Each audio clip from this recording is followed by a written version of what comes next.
A prominent shipping organization has condemned the United States and Iran's tit-for-tat capture of commercial ships and is calling for the immediate release of their crews.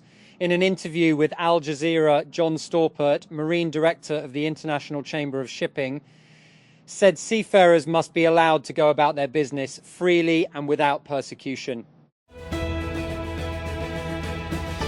And OpenAI has introduced ChatGPT Images 2.0, the latest version of its image generator, 1 year after the release of version 1.0.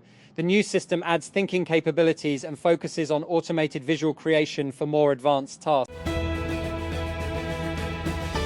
And Prime Minister Shehbaz Sharif has decided to allow spectators into the stadium for the final of the 11th edition of the Pakistan Super League, PSL. Interior Minister and PCB Chairman Mohsin Naqvi said on Saturday in a post on X, the PCB chairman said he had requested PM Shehbaz to allow spectators in the stadiums during the PSL 11 final.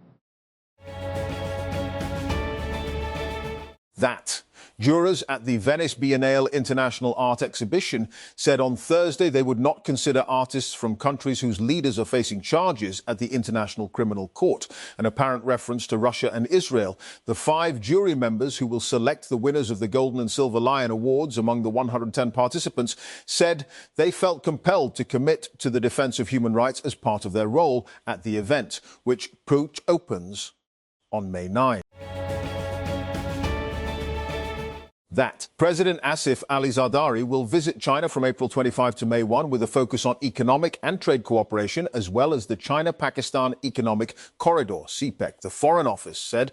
According to the FO, the president will travel to Changsha, Hunan Province, from April 25 to 27, and to Sanya, Hainan Province, from April 28 to May 1.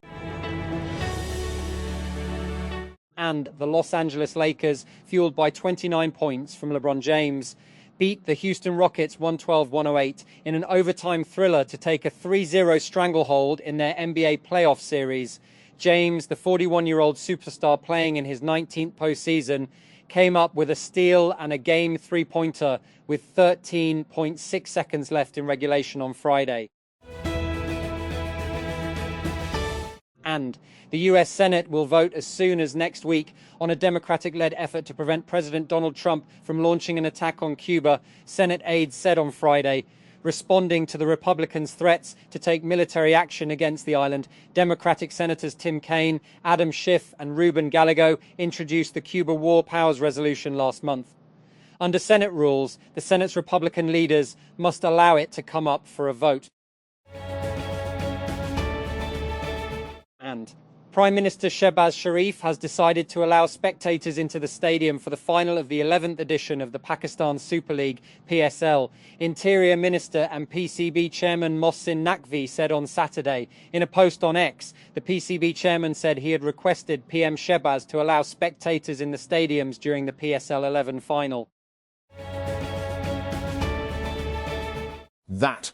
An early flood warning system designed to save the lives of thousands of people in the Everest region may no longer be working, Nepalese officials have admitted to the BBC after it was allowed to fall into a state of disrepair. The disclosure came after villagers in the local Sherpa communities told the BBC no inspection of the UN-supported project had been carried out for many years after the dangerous Imjar glacial lake was last drained in 2016. And 1 year after the tragic attack in Pahalgam in occupied Kashmir, India would have liked to be living in a different global reality. It would have liked to have Pakistan globally isolated, and it would have liked to be exercising the prerogatives of a regional hegemon in South Asia. It would have liked to be celebrated as the world's biggest fighter of terrorism, even though, and as Pakistan's Information Minister Ataullah Tarar pointed out, it has not presented any solid evidence or proof regarding the Pahalgam incident, nor has it offered satisfactory explanations.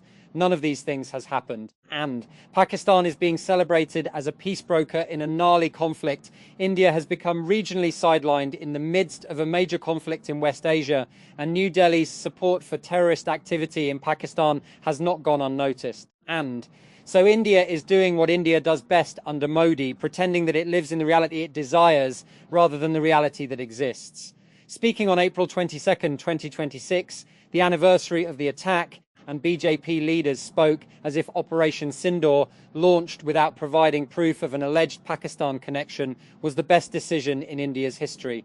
And Indian Defence Minister Rajnath Singh came out with the sort of bluster typical of Indian foreign policy. He said, "If you look at the history of India to date, India has not attacked any country in the world from its own side. But the one who is powerful does not attack anyone. But if a neighbor tries to create trouble, then ... all neighbors are fine, only one is troublesome." He also insisted the Indian military had, because of Operation Sindoor, and become stronger than before. As in the case of allegations linking Pakistan to Pahalgam, he provided no proof.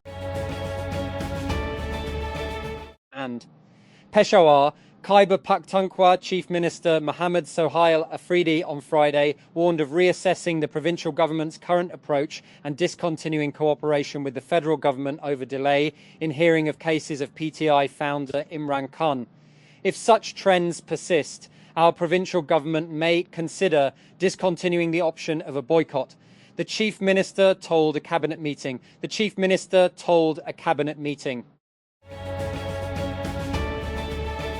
And leí este artículo en español. With just under 2 months to go before the 2026 World Cup, one of the tournament's host cities in Mexico is experiencing a worrying trend. And it is common knowledge among Ukrainian soldiers that anyone joining the military will, sooner or later, become a cat person. Felines are found in the most unlikely places on the front lines. In trenches, at checkpoints, in destroyed homes and at medical stabilization points, they are always looking for some warmth and a bit of food in exchange for cuddles and morale boosts. That Pronto, an Indian instant house help startup, is finalizing a funding round led by tech investor Lashi Groom that would value the fast-growing company at about $200 million after investment, TechCrunch has learned. That the deal is expected to bring in about $20 million in fresh capital and would mark a sharp jump from the $100 million valuation at which the company raised $25 million in a Series B round led by Epic Capital in early March, doubling its valuation in a matter of weeks. Two people familiar with the matter. That over most of the past year, Pakistan's role in US-Iran diplomacy remained quiet, familiar and carefully limited, functioning as a channel passing messages and keeping lines of open when direct contact between two global adversaries was politically difficult. For the larger part, Islamabad was not setting the agenda, only facilitating communication. That changed at the end of February, when the outbreak of all-out war altered ground realities. And there are roads that are inconvenient, and then there is University Road, a legendary stretch of mostly dirt, rocks and some tarmac that seems determined to test not just one's patience, but endurance, judgment and at times even sanity. A recent journey along this arterial route left me with the unmistakable impression of having entered a war-ravaged landscape where the casualties are not counted in numbers but in hours lost, nerves frayed and routines disrupted.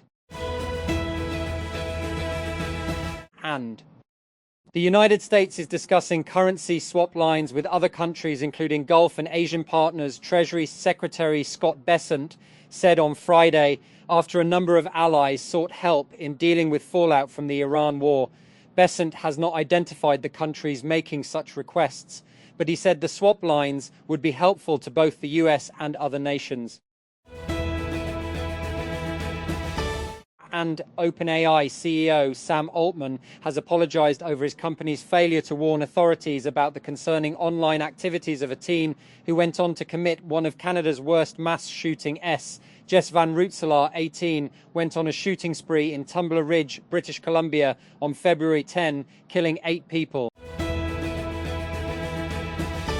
And United States envoys Steve Witkoff and Jared Kushner will travel to Pakistan on Saturday for talks with Iran. The White House has said while Iranian Foreign Minister Abbas Araghchi has arrived in Islamabad, the visit comes amid deadlocked negotiations between the US and Iran, with uncertainty lingering for days over whether Tehran will return to the table. And And US Gencane claims 34 ships turned around, but Hapag-Lloyd says one ship made it through Strait. EU leaders meet in Cyprus to find swift resolution to shipping crisis. Neutral Switzerland set to reopen embassy in Tehran waits Paris. And even as renewed engagement between Iran and Pakistan over dialogue with the US sent out positive signals, Europe and the rest of the world appears anxious for a swift and diplomatic end to the war that has ravaged the Middle East and crippled global shipping, causing a fuel crunch across the globe. That Islamabad. In a surprise move, the Shehbaz Sharif government on Friday increased the prices of both petrol and diesel by 26.7 cents per litre, with immediate effect for the week ending May 1. That passing on the impact of global prices during the last fortnight, while also seeking to raise revenues in the final months of the fiscal year under commitments with the International Monetary Fund, IMF. The IMF's executive board is expected to approve in the first half of May the disbursement of more than $1.2 billion under two ongoing programs.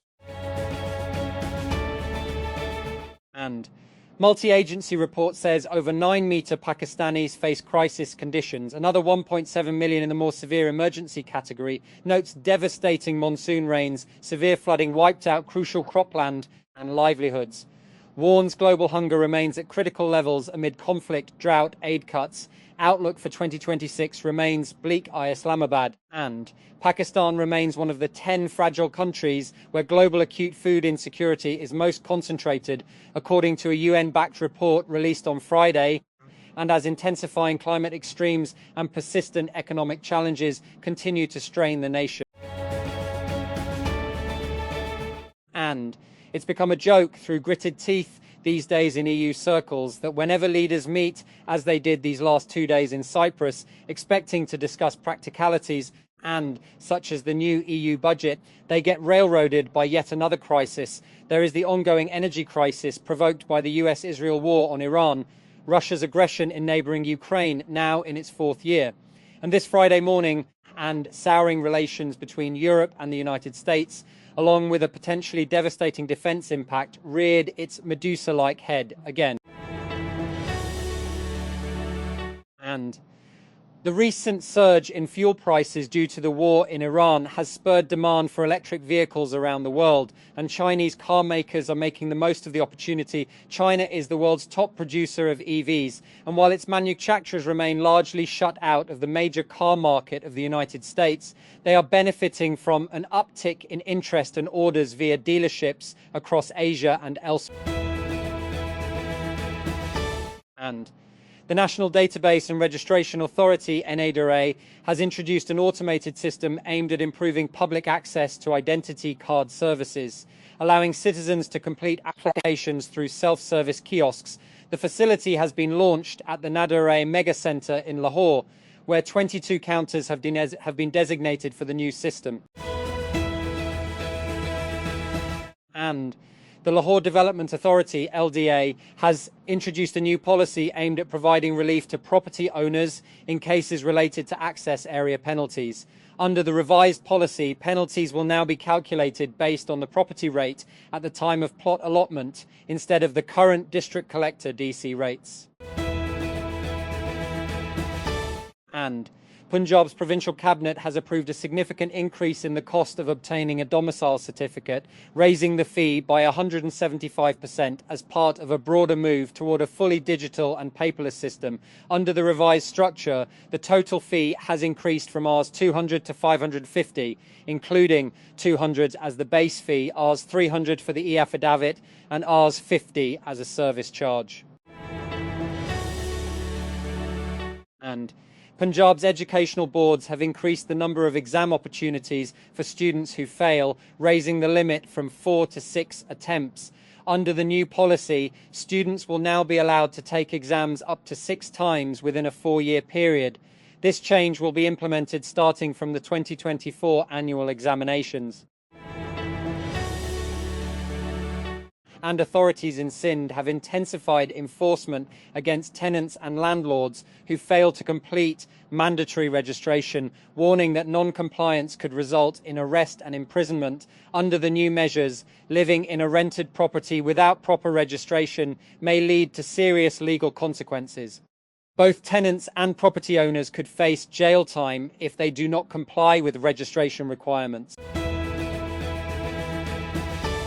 And the Overseas Pakistanis Commission, OPC, has announced a series of measures to address the problems faced by Pakistanis living abroad, including the establishment of special courts and facilitation desks at airports.